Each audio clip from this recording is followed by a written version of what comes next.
बजा दही। और ये हमारे गुरु जी का धरोहर है, थाती है। आवा जा उठा के फूल फूल।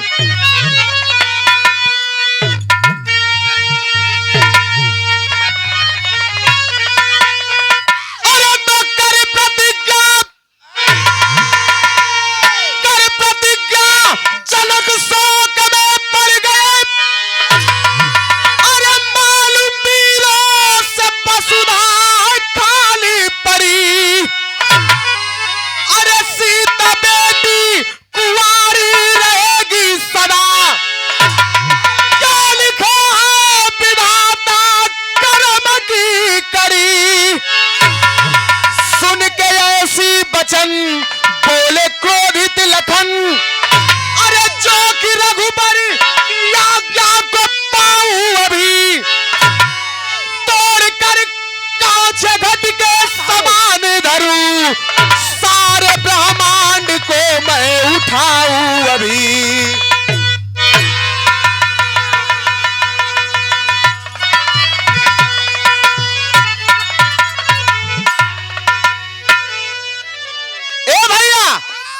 राजा जनक जी प्रतिज्ञा कैला, शिव धनुष के बचपन में सीता जी खेल खेल में उठा के एक स्थान से दूसरे स्थान रख देवे। आज यह धनुष के जे तोड़ी वही के संगे सीता जी का विवाह हुई। राजा जनक जी कहले कि धनुष के जे तोड़ी वही के संगे सीता का विवाह हुई। बड़ा बड़ा राजा लोग आल हलन, सब धनुष के जाय के उठावे के कोशिश करत था तोड़े के लिए, तोड़ना तो दूर के उसे धनुषिया ना उठल। राजा जनक जी कपार पे हाथ धे के बैठ गिलन, कलन हो गलत फैसला ले लेली, लगत हमार बिटिया कुआरे रह जाई का। अरे ई धरती पे लगत था बीरे खत्म हो गई ना, धरती बीरन से खाली हो गई। इतना बतिया सुनता हूं महफिल में दुई ठे कुमार बैठल हलन, दुई राजकुमार, एक थे सावर एक थे गोर। सवर का जितना शांत था, गोर का उतना एकदम गुस्साई है, तामसी दिमाग का तमतमाए के खड़ा भल कलश किया। ए राजन, थोड़ा जबान के कंट्रोल में रख के आराम से बतियावा। कहत हुआ धरती बीरन से खाली हो गई, भैया भैया बैठल हुआ, भैया का आदेश हो जाए तो तू धनुष का बात करत हुआ, पूरे ब्रह्मांड के हम जैसे गगरी फोड़ल जाला वही तरह फोड़ दे। भगवान दबावत हुन, चुप रहा मर्दवा, शांति बनावा। कह ना फोड़ दे, कह नहीं फोड़ देबा ठीक है, लेकिन ही बतावा पूरा ब्रह्मांड फोड़ देबा तो तू कहाँ रहबा। भगवान दबावत हूँ, कैसे कहना हो।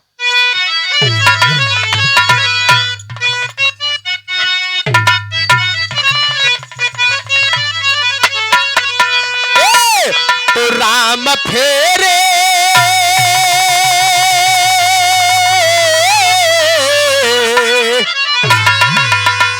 अरे राम फेरे हतिरीछी नजर को,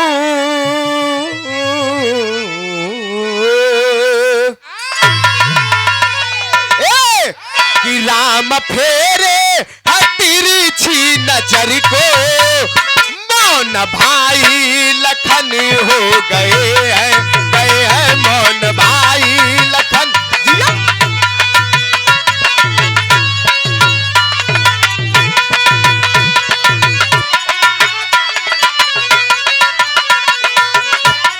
माइक देखा, मौन भाई लखन हो।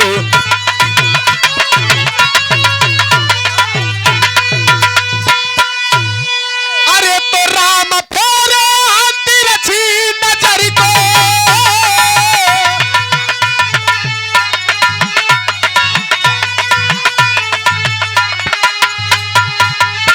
अरे तो राम अरे फेरे तिरछी नजर को, अरे मान भाई लखन हो गए हैं। जानकी भी झरोखे से देखे, जानकी भी झरोखे से देखे, मुक्त बाउरी नयन हो गए हैं मुक्त बाउरी।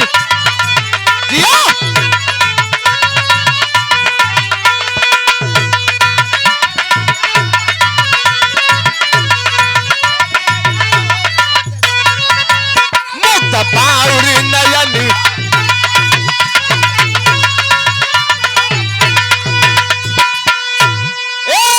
अरे अजब कोहरा मथा छाया हुआ स्वयंवर में, अजब कोहरा मथा छाया हुआ स्वयंवर में, धरा गमगीन था गम छाई गया अंबर में।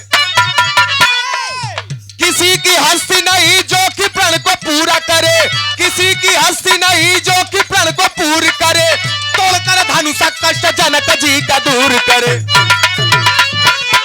अंत में राजा जनक दिल में है उछालिए, अंत में राजा जनक दिल में है उछालिए, तोड़कर धनुषा राम सीता से विवाह किए। ये आदरणीय आप तब तक टूट गई। जब टूट गई है तब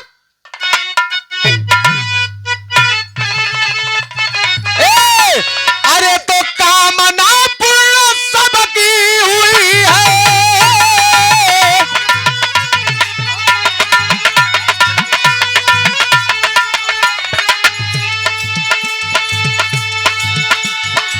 अरे भावना भरी खुशी मुस्कुराए। बुल्लू गुरु वाली फ्लेवर। भर गई मांग सीता की सिंदूर, भर गई मांग सीता की सिंदूर, राम राउरी सजनू।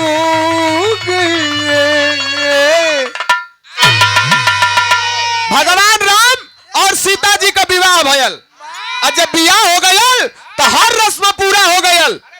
सवेरे एक रस्म होले विदाई के, और जब विदाई का रस्म आयल तो ओ समय का भाव लिखल गई। सीता जी का विदाई होता कैसे?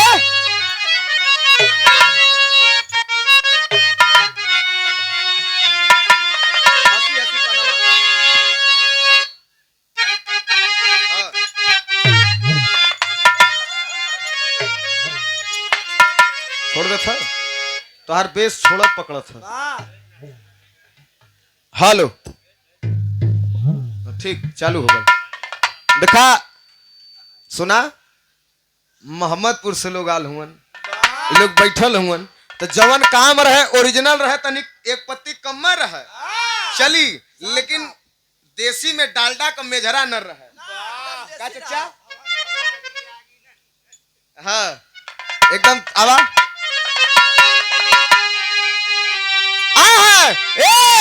अरे तब बेटी के विदैया गजब समैया, अरे देले हो कर जवाहिला, अरे माता सुनयना भर गई नजरिया, दुखवा न दिल में सहा। ए भैया सीता जी का विदाई होए लगल, और जब विदाई होए लगल तो सुनैना मतारी सीता जी से लगलिन सिखावे। देखा चाहे हमार माई हो चाहे आपका माई हो, बहन बिटिया जब घर से विदाई होए लगले तो मतारी अपने बिटियन के सहूर गुण बतावे लिन सिखावे लिन ससुरे जाए से पहले। आज सुनैना मतारी सीता जी के सिखावत हिन। का सिखावत हिन? तर्ज लगल तनी से बढ़ा लिया, तनी से और लेला।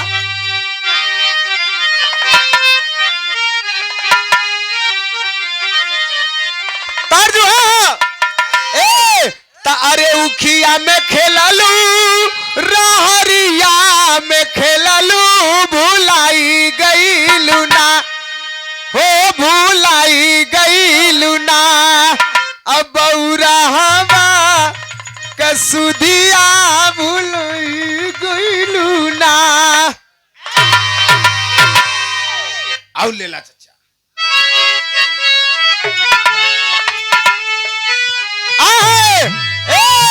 अरे तसिया महारानिया,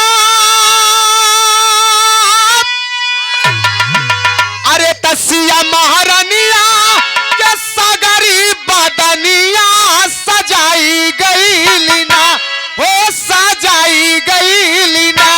उनके हाथावा में मेहंदी रचाई गई ना।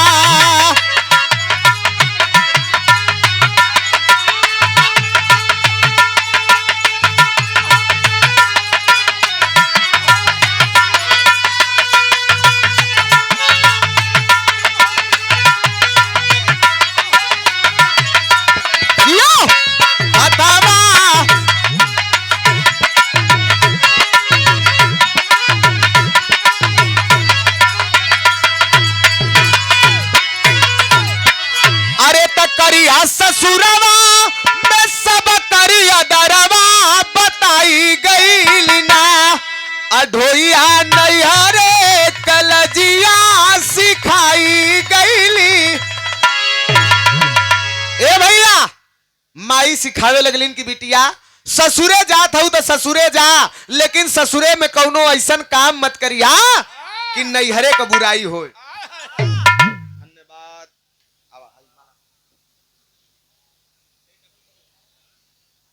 तई जोरदार ताली बजाए के स्वागत करिए।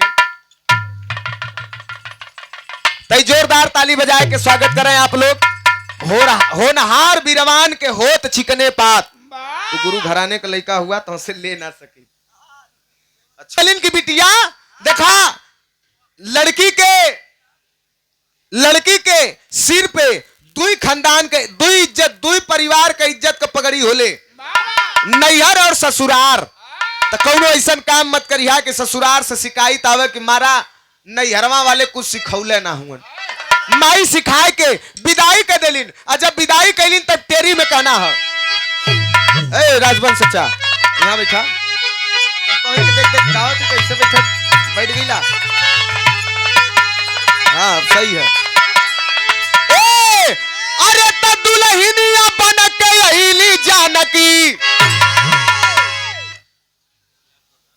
अरे तो दुल्हनिया बन के अइली जानकी, अरे दुल्हनिया बन के अइली जानकी। अरे हंस रघुवंश राम जी राख कुल के पनिया पनिया पनिया। हंस रघुवंश राम जी राख कुल के पनिया, दुल्हनिया बन के अइली जानकी। सुनत हुआ ना आराम से। देखा यहाँ कवि जी का दिमाग लगल, तनी से सुनिया समझिया आप लोग। कुल लाइन में क रही, लास्ट में ख रही, और ख के बाद क्या वाला ग। कुल लाइन में ग रही, लास्ट में घ रही, ओकरे बाद अगला अक्षर आई। तनी से मन कवि का दिमाग लगल, आप लोगों ने ध्यान दिया कि कंत कामना कर किलोल, कंत कामना कर किलोल, कोमल कलिका कचनार खिली, गाल गुलाबी गात गुड़ी गुल गमक गया गुलजार घली। अरे चमक चली चांदनी जूने, अरे चमक चल जाता, अरे चमक चली चांदनी जूने। बुढ़ऊ मत समझा। अरे चमक चली चांदनी जूने, चितवन चित चटकार जली, जगदम्बा जुग जोग जनाई, जल जैसी जलधार जली।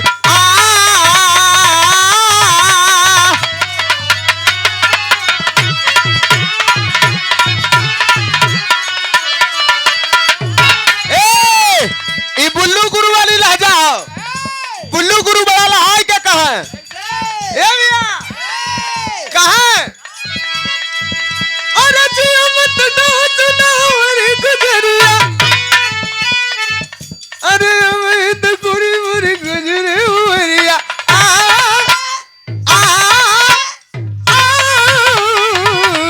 आग लगो हमारी महलिया में, हम गाई मलार।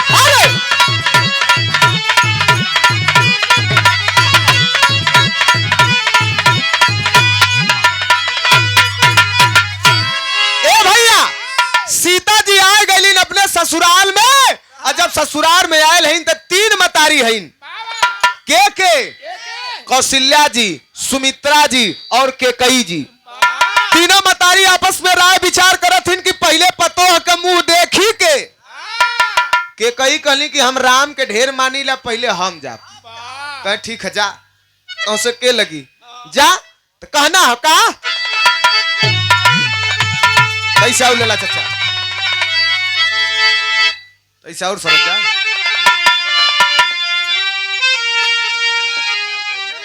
जा सब चलल इन तब कहना हो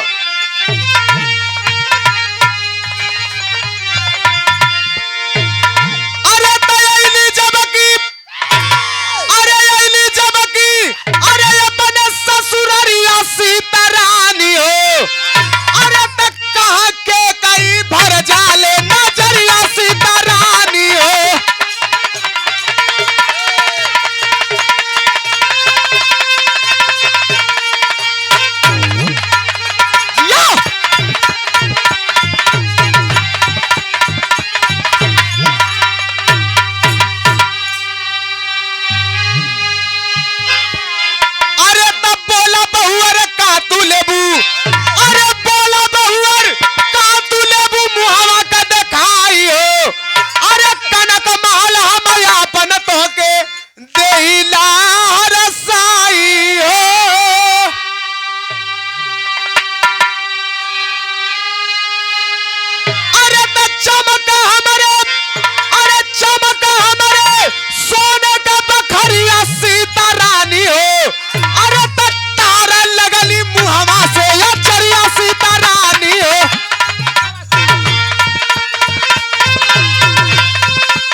लेबू कहा जवन आपका इच्छा।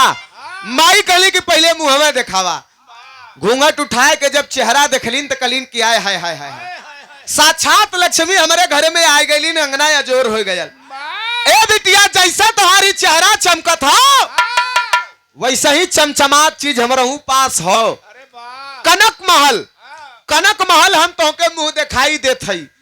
आज भी अयोध्या में जे भैया जयहन रामलला का दर्शन करे, कनक महल आज भी अयोध्या में हो। आप लोगन जाके पता लगा ले बा, तो पता चल जाए कि वहां पर भी कनक महल हो, जो कि केकई मतारी मुंह दिखाई में सीता जी के देले रहलीन। आई तो हार छोड़ देला सो।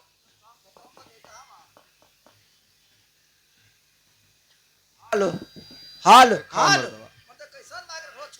ये भैया कनक महल देख के कई मतारी अब चले के तैयारी के लिए दिखाई मेहरारून वाला तर्ज है। कैसे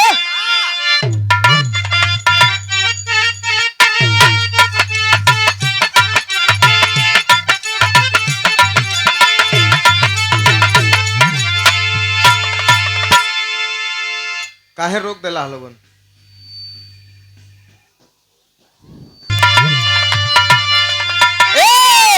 अरे तक कजरी के दीनावा में बजरी बोवई बरामा, बजरी बोवई बरामा, सैया से चिराइया कई बस सवारिया हो, सैया से चिराइया।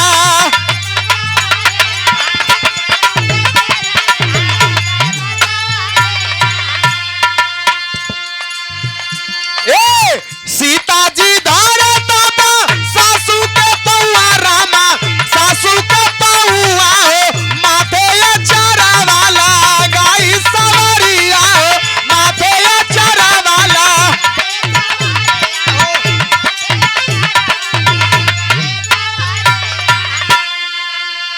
ए भैया सीता जी अचरा से धाय के 5 बेर गोड़ लगली न के कई मतारी के कई माई चल देलिन। और जब चल गईलन तो अब पारी आइल है कौशल्या जी के।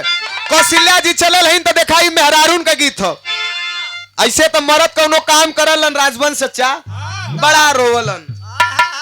जल्ला हम ने जनता हुआ बतावे के का हो, उनसे मिलबा कबा का फोनो कर देबा कबा का का हाल चाल है, तो कहे का बताई हमार पाड़ा बीमार हो। जल्ला तो मरद कौनो काम करल तो रो रो करलन, मेहरारू कौनो काम करेलिन तो गाय गाय करेलिन। जैसन भाव जैसन जगह वैसन गीत। जैसे दुल्हा के सेहरा बनाए जाले, जब चला लगलन तो जब मतारी परछा चलेलिन दुल्हा के तो वो समय गवाला कैसे कि अरे के करी बसिया गाहा गाहा अरे कमन दुलरू बियाहन छूट गई खोई छा छोट अरे खुखू खुखू हसला मेहरारू गई हन मतारी भौजाई जब आवेलिन तब मतारी गावेलिन जल्ला। अच्छा हम कैसे जनली बताई जब हमार बिया भयल ओ समय जनली। अच्छा एक भौजाई भी रहे हमरे चंद्रशेखर पाड़े बो उ अलिन दही लेके उ लेके ही गलवा में ऐसा जो ना 2 अंगुरी लेके ही पे लगा देली। हम कहलिए अरे भौजी दही तो ठीक है तई दहिया लीलरा या गलवा खाई के मुहवा खाई तो मुहे में लगावे के चाहिए ना। ता भौजाई गौलिन कि अरे ससुररिया जइहा दुल्हा धीरे धीरे। अब बारात धीरे धीरे जब पहुंच जाई स्थान पे तो वहां जब सास परछा चलेलिन तब वो लोग गावेलिन कैसे कि अरे छोटी मुंह की घर की दुआरी लमार दामाद हो तनिए कहनिहुराय दुल्हा तनिए कहनिहुराय दुल्हा परिछ बलीलार हो।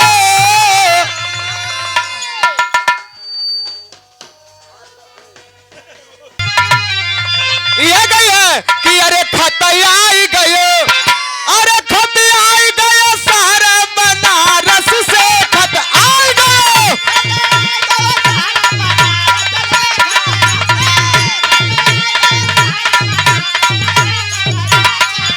वही में लहाई के कही है का कही है चिट्ठी बचल कि ना बचयावल कि ना चिट्ठी बचल कि ना बचयावल कि ना औटोवल कि ना टोवया औ करल कि ना गत आई गए खत आई गए सारा बनारस से खत।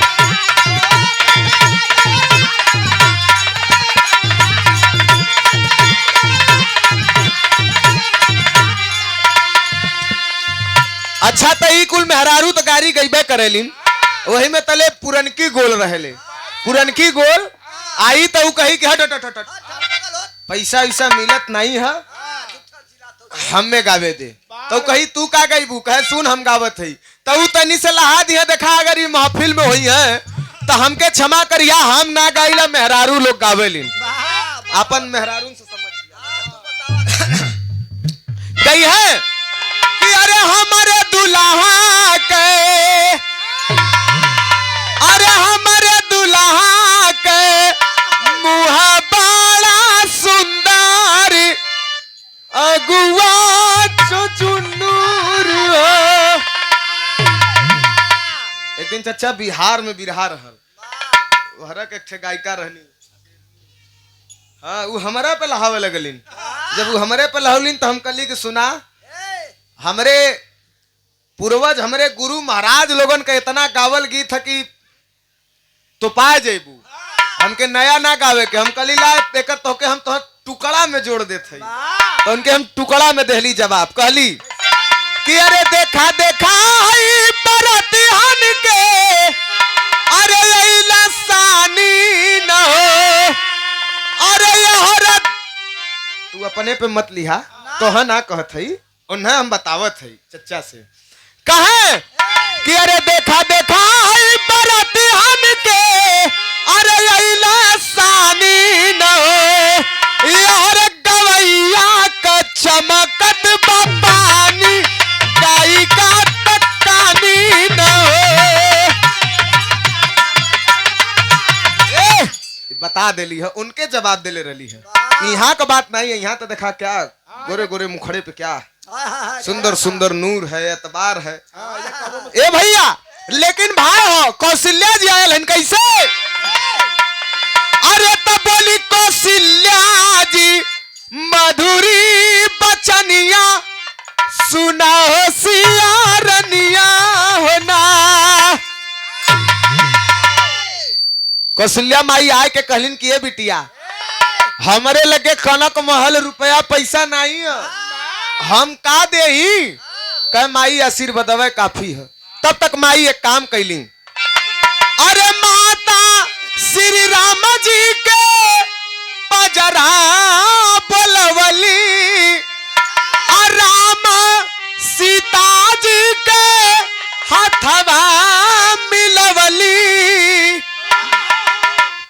अपने बेटवा राम जी के बुलाए के अपने गोद में बैठा ले ली और गोद में बैठाए के सीता जी के हाथ पे राम जी का हाथ रख के कहा कि अरे तो मुंह दिखाई लेला, मुंह दिखाई लेला, राम के निशानिया ना दे बसो ना चनिया होना।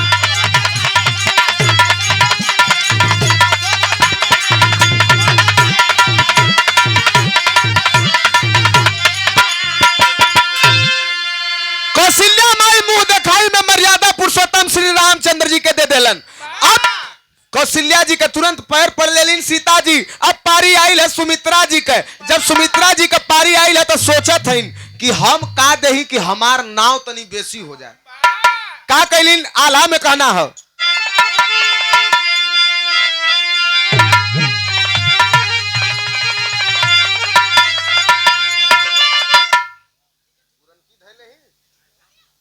धैला हो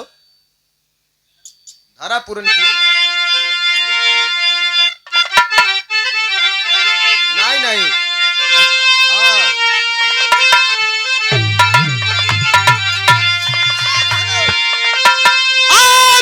अरे तो सोना का महलिया, अरे के कई दे दहली,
कमाई बताए के दे देलिन। हम का दे जाए के सीता जी के पास में बैठ गेलिन, कहलिन कि ये बेटी का करी, पहले मुंह देखेबू कि पहले मुंह दिखाई लेबू। तब अरे त मधुरी बचनिया कहल सिया रनिया,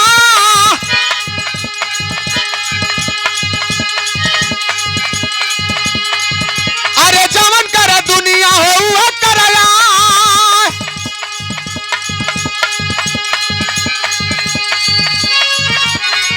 अरे सुमित्रा जी तुरंत लखन के बोलवाली,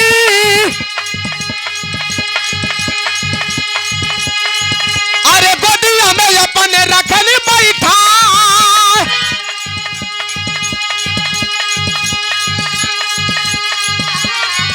अरे सीता जी के लक्ष्मण का हाथवा थमावली,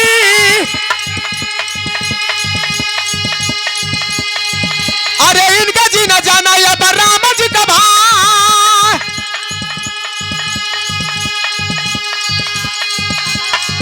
अरे बेटा का समान इनकर करी है दरावा,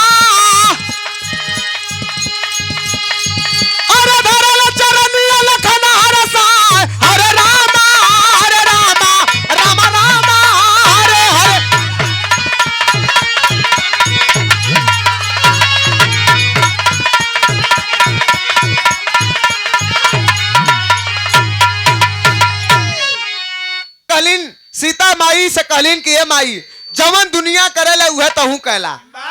तुरंत सुमित्रा माई लक्ष्मण जी के आवाज देलिन। लक्ष्मण जी अइलन, अपने माई गोद में बैठाए के सीता जी से कहलिन कि हथवा आगे करा।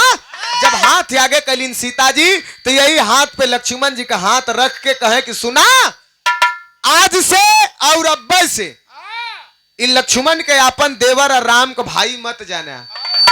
तौर दे घूंघट उठा देलिन, कलिन कि हाँ कहो देवर हुआ तो देवर न जाना तो का जानब। जवन मन करे तवन जाना, मुहवा तो देखी ले ली। कह नहीं बतावा। तब कहे कि बेटा के समान इनकर करिहा यदरवा, धरल चरनिया लखन हर साय।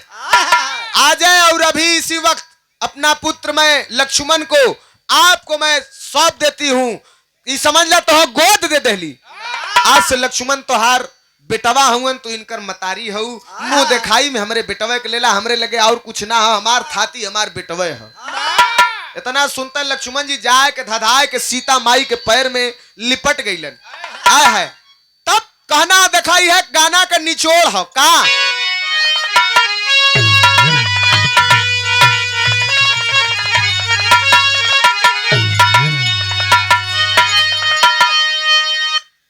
काल गवायल, आज गवायल, काल रेस्ट है, अब परसों गावे के है। तो लगा ला, कल एनर्जी कुल जुट जइबे करी। अरे सुना, रोज रोज जनता के सुनावत ही जा, आज स्पेशल लोग होंगे लेके आवा। ला यही लाइन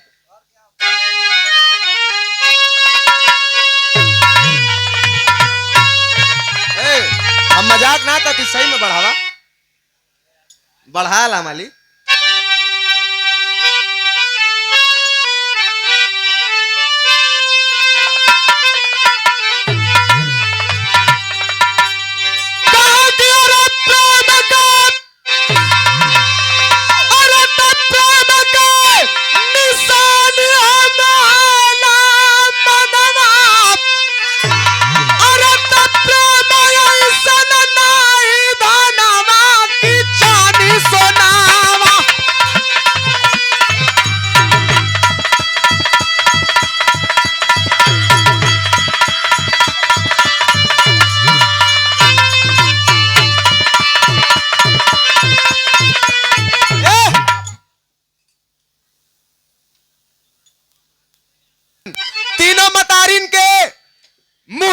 का जवान उपहार मिलल है वही का कैसे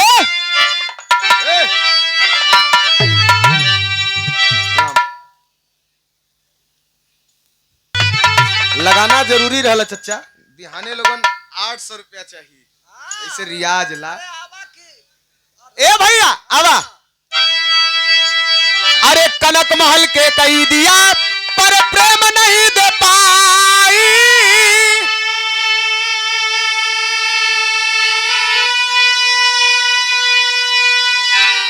अरे राम से आया लक्ष्मण का पना अंदर भेजवाई।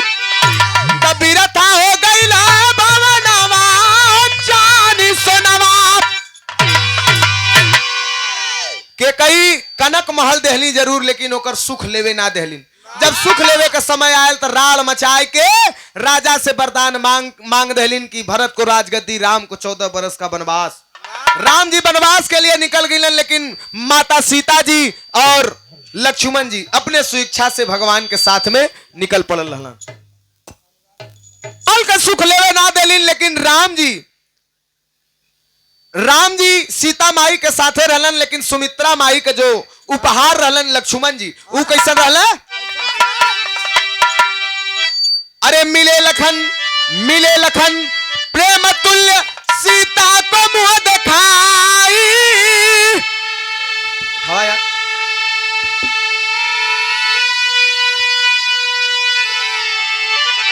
अरे सदा सिया को माता समझ न भऊ जाई।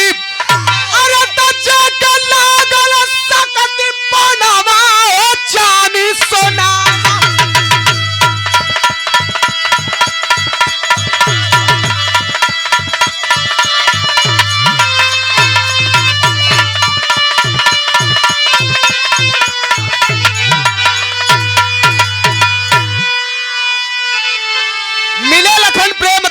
सीता को मुंह दिखाई, सदा सिया को माता समझे समझे ना भौजाई। लक्ष्मण जी एक ऐसन देवर रहले, न लक्ष्मण जैसन देवर मिली है न सीता जैसन भौजाई। लक्ष्मण जी हमेशा सीता जी के माँ माँ शब्द कही प्रयोग कैलन, भौजाई ना कहलन। तब अंतिम लाइन, गुरु बिहारी गुरु गणेश गुरु रामलाल मोर बाका, स्वर्ग बसे चंद्रिका कवि बच्चन का विजय पताका।